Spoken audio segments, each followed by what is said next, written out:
দর্শক, 2 দিন আগে আমি আমার ফোনের গ্যালারির যে ভিডিও আছে সেগুলো দেখার জন্য একটা অ্যাপস নামাইলাম।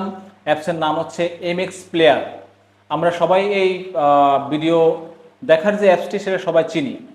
তো নামানোর পরে যখন ইনস্টল করলাম তখন আমার কাছে কিছু পারমিশন চাইলো।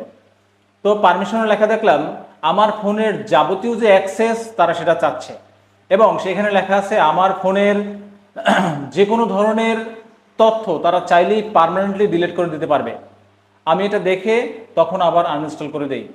আপনারা এই বিষয়টি খুব সতর্ক হবেন। ধরেন আপনি একটা গেমস নামাইলেন, তখন সে যদি আপনার কন্ট্যাক্টসের পারমিশন চায়, সেটা তো ইলিগাল, কারণ একটা গেমস সে কেন কন্ট্যাক্টসের পারমিশন চাবে।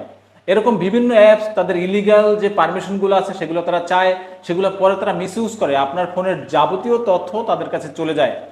এই পারমিশনগুলো আপনারা খুব সতর্কতার সহিত এগুলো দেখবেন, এবং যদি আপনার কাছে মনে হয় যে এটা তারা অতিরিক্ত চাচ্ছে, তাহলে ওই অ্যাপস ডাউনলোড করা থেকে আপনারা বিরত থাকবেন।